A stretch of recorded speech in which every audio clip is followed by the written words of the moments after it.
Breast క్యాన్సర్స్తో ఏటా లక్షలాది మంది మహిళలు చనిపోవటం జరుగుతోంది. దీనిపైన ఎంత అవగాహన కల్పిస్తున్నప్పటికీ కూడాను చాలా మంది ఒక సిగ్గు అనే ఒక షై ఫీలింగ్తో కంప్లీట్గా వాళ్ళు బయటకి ఇంకా రాలేక చాలామంది చనిపోతున్న సిచ్యువేషన్స్ ఉన్నాయి. అయితే బ్రెస్ట్ క్యాన్సర్ని మనం ఎలా గుర్తించాలి, గుర్తించిన వెంటనే ఏం చేయాలి, డీటెయిల్గా చెప్పడానికి మనతో పాటు ఉన్నారు డాక్టర్ వసుంధర, గైనకాలజిస్ట్. తనని అడిగి డీటెయిల్గా తెలుసుకుందాం. Hello ma'am. Hello ma'am, breast cancer అసలు ఫస్ట్ దీన్ని ఎలా ఐడెంటిఫై చేయాలంటారు? బ్రెస్ట్ క్యాన్సర్ ఐడెంటిఫికేషన్ అనేది ఎప్పుడు కూడా సెల్ఫ్గా అయితే చాలా వరకు అవుట్కమ్ బెటర్గా ఉంటుంది. అదే మనకి చాలా అంటే లైక్ డాక్టరే ఐడెంటిఫై చేసి మీకు బ్రెస్ట్ క్యాన్సర్ ఉంది అని చెప్పే స్టేజ్కి వెళ్ళారు అంటే అది చాలా అడ్వాన్స్డ్ స్టేజెస్లో ఉన్నాయని అర్థం.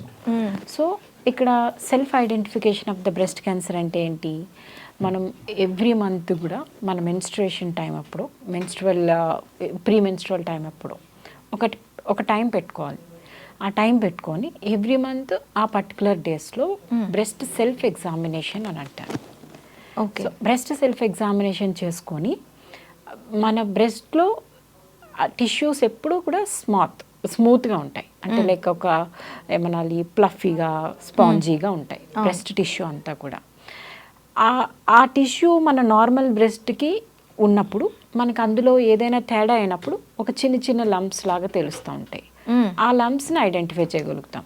సో అంటే ఎప్పుడు మనకి నార్మల్గా ఉన్న బ్రెస్ట్ దగ్గర నుంచి లంపీ స్టేజ్కి వెళ్తుంది బ్రెస్ట్ అంటే అది అబ్నార్మల్ చేంజెస్ అని అర్థం. ఓకే. సో ఆ చేంజెస్ని ఎప్పుడైతే ఐడెంటిఫై చేసామో ఇమ్మీడియట్గా మనం డాక్టర్ దగ్గరికి వెళ్ళి ఎగ్జామినేషన్ చేయించుకోవాలి. ఎగ్జామినేషన్ చేయించుకున్నప్పుడు బ్రెస్ట్కి ట్రిపుల్ అసెస్మెంట్ అంటారు. ట్రిపుల్ అసెస్మెంట్ అంటే ఒకటి క్లినికల్ ఎగ్జామినేషన్, అంటే డాక్టర్ ఎగ్జామిన్ చేసి అందులో లంప్ ఉందా లేదా అని చెప్పటం. రెండు రేడియోలాజికల్ ఎగ్జామినేషన్ అంటారు, అంటే అల్ట్రాసౌండ్ కానీ బ్రెస్ట్ క్యాన్సర్ రిలేటెడ్ చేంజెస్ ఏమైనా ఉన్నాయా లేదా బినైన్ చేంజెస్ అంటే ఫైబ్రాయిడ్నోమా అంటారు. చాలా మందికి బ్రెస్ట్లో గడ్డలు ఉంటాయి, వాటిని క్యాన్సర్ కాకపోతే ఫైబ్రాయిడ్నోమా గడ్డలు అంటారు. అట్లనే థర్డ్ ఏంటంటే పెథలాజికల్ ఎగ్జామినేషన్, అంటే మనకి ఏదైనా లంప్ ఉంది అని తెలిసిన తర్వాత అక్కడి నుంచి బయాప్సీ తీస్తాం, టిష్యూ తీస్తాం, టిష్యూ తీసి పెథాలజీకి పంపిస్తాం. ఆ పెథాలజీలో డాక్టర్స్ మైక్రోస్కోప్లో పెట్టి చూసి ఇది క్యాన్సర్ గడ్డనా లేకపోతే నార్మల్ గడ్డనా అంటారు. సో ట్రిపుల్ అసెస్మెంట్, ఒకటి clinical assessment, radiological assessment, pathological assessment. ఈ త్రీలో కూడా పాజిటివ్ అనిపిస్తే అది మ్యాలిగ్నెన్సీ. ఈ త్రీలో కూడా మెనీ టైమ్స్ చాలా వరకు ఫస్ట్ 2 స్టేజెస్లోనే తెలిసిపోతుంది అది క్యాన్సర్ కాదు అని చెప్పి. అట్లా అయినప్పుడు వాటిని మనము యాన్యువల్ ఎగ్జామినేషన్కి వదిలిపెట్టేసేయచ్చు. ఓకే. సో మనకి ఈ బ్రెస్ట్ లంప్స్ కొన్ని చాలా హార్డ్గా హెవీగా ఇబ్బందిగా అనిపిస్తాయి. అవి ఏంటి, మన బ్రెస్ట్లో ఉండే fat, breast is all made up of fat. అవును, చాలా వరకు ఆ ఫ్యాట్ ఏంటంటే సొలిడిఫై అయిపోతుంది. ఇప్పుడు మనం చూడండి, మన చీజ్ కానీ బటర్ ఏదైతే ఉందో ఒక కూల్ టెంపరేచర్లో వదిలేస్తే సొలిడిఫై గట్టిగా అయిపోతుంది. నెయ్యి కూడా అంతే కదా. So this is all made up of fat tissue. Okay. So అది కూడా ఏమవుతుందంటే దానికి యాక్టివిటీ లేకపోయినా అందుకనే అంటారు బ్రెస్ట్ డిసీజెస్ ఎక్కువ నల్లీ ప్యారెస్ ఉమెన్, అంటే like non feeding women, nulliparous non fed women అంటారు. అంటే బ్రెస్ట్ మిల్క్ ఇవ్వని విమెన్కి ఎక్కువ వస్తాయి, లేదా సెక్షువల్ యాక్టివిటీ లేని విమెన్కి ఎక్కువ వస్తాయి, అండ్ బాగా ఒబేస్ ఉన్న వాళ్ళకి ఎక్కువ వస్తాయి. సో ఈ చేంజెస్ అన్నీ ఏంటి అంటే బ్రెస్ట్లో ఏ రకమైన యాక్టివిటీ లేకపోవటం వల్ల సో ఏదైతే ఫ్యాట్ టిష్యూ మనకు ఉండిందో అది గట్టిగా అయిపోతుంది. ఒక స్టేజ్లో గట్టిగా అయ్యి ఒక పెద్ద రాయిలాగా తయారవుతుంది, లంప్ లాగా తయారవుతుంది. అది జస్ట్ మనం ఇలా పట్టుకోగానే తెలుస్తూ ఉంటుంది. కొంతమందికి పెయిన్లెస్ లంప్ ఉంటుంది, కొంతమందికి పెయిన్ఫుల్ లంప్ ఉంటుంది.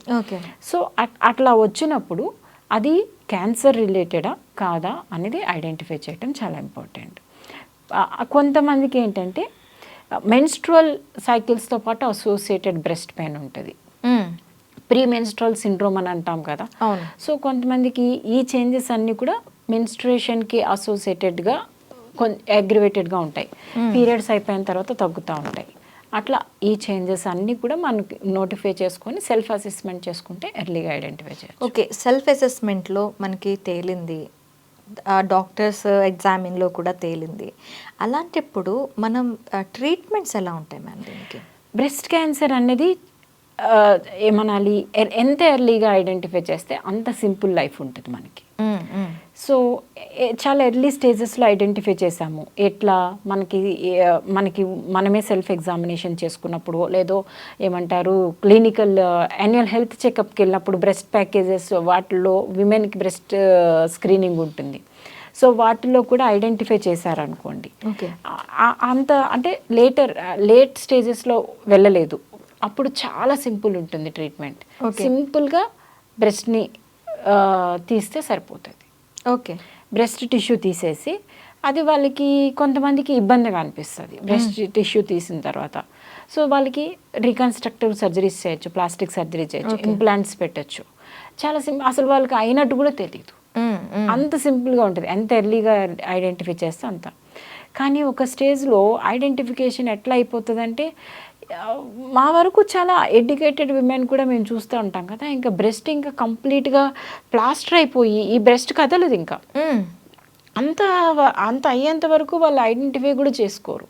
ఏదో చిన్న గడ్డ ఉంది అని అనుకుంటారు తప్ప, ఆ నిప్పులు అని ఉంటుంది కదా, ఆ నిప్పులు కూడా వెనక్కి వెళ్ళిపోయి దాని నుంచి కొంతమందికి అయితే పస్ వచ్చి, కొంతమందికి బ్లడ్ వచ్చి, అంత స్టేజ్ వరకు కూడా కొంతమంది ఐడెంటిఫై చేసుకోరు. అట్లాంటి వాళ్ళకి ఐడెంటిఫై చేసిన ఇంట్లో చెప్పడానికి సిగ్గు, భయము, ఏమంటారో. జనరల్ గా లేడీస్ ఏంటంటే వాళ్ళకి వచ్చిన ఏదైనా జ్వరమో దగ్గో జలుబో ఏదైనా వచ్చాయనంటే సర్లే ఏదో ఒక టాబ్లెట్ వేసుకుంటే తగ్గిపోతుందిలే అన్న దీంట్లో ఉంటారు. ఇంకా అలాంటి వాటికి ఆలోచించేటప్పుడు ఇంకా ఇలాంటి కొంచెం ప్రైవేట్ పార్ట్ దగ్గరికి వచ్చేసరికి ఇంకా ఎక్కువ షై అనేది ఉంటుంది, ఆలోచిస్తారు.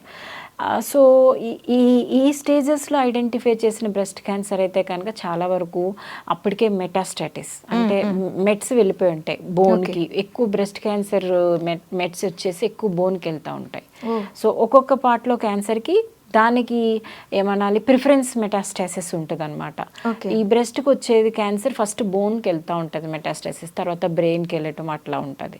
సో అంత స్టేజ్ వరకు వెళ్ళిపోతే కనుక అది కూడా మన అదృష్టం బాగుండి ఈ బ్రెస్ట్ ఏదైతే మాస్ తీసేసిన తర్వాత కీమోథెరపీకి అలా ఏమైనా అమికబుల్గా ఉంది, అవి చేసుకుంటే తగ్గుతాయి అనుకుంటే ఆ లైఫ్ కూడా చాలా వరకు బెటర్గా ఉంటుంది. ఎందుకంటే మెడిసిన్ అంతా అడ్వాన్స్ అయింది ఈ ప్రెసెంట్ రోజుల్లో. చాలా అడ్వాన్స్డ్ మెడిసిన్, ఆ కీమోథెరపీ డ్రగ్స్ కానీ. ఇదివరకు బ్రెస్ట్ క్యాన్సర్కి ట్రీట్మెంట్ అంటే చాలా దారుణంగా ఉండేది. ఆ breast cancer extensive breast cancer చేయడము, సర్జరీ చేయడము, ఆ తర్వాత చాలా ఇంటాలరబుల్ కీమోథెరపీ ఇవ్వటం అట్లా ఉండేది సిచ్యువేషన్. మనకు అంతే అప్పుడప్పుడే ఒక్కొక్క మెడిసిన్ అడ్వాన్స్మెంట్ అయ్యే కొద్దీ దాని సైడ్ ఎఫెక్ట్స్ తగ్గుతూ వస్తూ ఉన్నాయన్నమాట. ఇదివరకు మొత్తం హెయిర్ లాస్, విపరీతమైన హెయిర్ లాస్, ఇవి బాడీలో డిఫరెంట్ పార్ట్స్ మీద ఎఫెక్ట్ అనిపించడం, మనిషి బాగా సన్నగా అయిపోవటం, ఇట్లాంటి డిఫరెంట్ ఎఫెక్ట్స్ ఉండేవి. కానీ ఇప్పుడు బ్రెస్ట్ క్యాన్సర్ ట్రీట్మెంట్ చేసిన వాళ్ళకి వాళ్ళు చెప్తేనే కానీ మనకు తెలియట్లేదు నేను బ్రెస్ట్ క్యాన్సర్ సర్వైవర్ అని. ఓకే, సో అంత అడ్వాన్స్మెంట్ ఆఫ్ మెడికేషన్ వచ్చింది. సో మెడికేషన్ వచ్చింది, ట్రీట్మెంట్స్ వచ్చాయి, సర్జరీలు కూడా డిఫరెంట్ టైప్స్ ఆఫ్ టెక్నిక్స్ వచ్చేసాయి. సెంటినల్ లింఫ్ నోడ్ బయాప్సీ అంటున్నాం. అంటే మనకి అంటే ఎంతవరకు అయితే డిసీజ్ ఉందో అంతవరకే కట్ చేస్తే సరిపోతుందా, లేకపోతే ఇంకే పార్ట్ వరకు ఎక్స్టెండ్ చేయాలి సర్జరీ, అలాంటి ఐడెంటిఫికేషన్స్ అనేవి మళ్ళీ రిజల్ట్ 10 రోజుల తర్వాత 15 రోజుల తర్వాత వచ్చాక మళ్ళీ రీసర్జరీ చేసేదానికన్నా అప్పుడు చేస్తున్నప్పుడే ఎంత అడ్వాన్స్డ్గా సర్జరీ వెళ్ళాలి అంత ఐడెంటిఫికేషన్ అనేది వచ్చేసింది ఈ మధ్యకాలంలో బ్రెస్ట్ క్యాన్సర్ గురించి. అంటే ఓన్లీ సర్జరీ అనా మ్యామ్? మనకి క్యాన్సర్ అనగానే కీమో, తర్వాత రేడియేషన్, ఇలాంటివన్నీ కూడా ఉంటాయి కదా. ఎప్పుడు కూడా కీమో రేడియేషన్ ఎప్పుడు అది లోకల్గా యాక్ట్ చేయదు. మనం ఎంత ఇచ్చినా కానీ మొత్తం బాడీలో ఎఫెక్ట్ ఉంటుంది. కానీ బ్రెస్ట్ క్యాన్సర్లో ఏంటి అంటే మనకి ఆ క్యాన్సర్ బ్రెస్ట్లో ఉంది కాబట్టి డిసీజ్ లోడ్ ఎంత తీసేస్తే అంత రికవరీ బాగుంటుంది అనమాట. సో ఆ లోడ్ తీసేస్తే పక్కనున్న ఆర్గాన్స్కి స్ప్రెడ్ కావటం చాలా తక్కువ ఉంటుంది. ఈ కీమో కానీ రేడియో కానీ ఎప్పుడు ఇస్తాము మనకు తెలియకుండా బాడీలో మిగిలిన పార్ట్స్కి స్ప్రెడ్ అయితే ఆ స్ప్రెడ్ అయిన వాటిని కూడా కిల్ చేస్తే అక్కడ క్యాన్సర్ మళ్ళీ డెవలప్ కాకుండా ఉంటుంది అన్న ఉద్దేశంతో కీమోథెరపీ కానీ రేడియోథెరపీ కానీ ఇస్తాము. సో మనకి డిసీజే లోకలైజ్డ్గా ఉంది, పక్కకి ఎక్కడికి స్ప్రెడ్ కాలేదంటే ఇంకా బ్లెస్డ్ కదా మనం. అవును.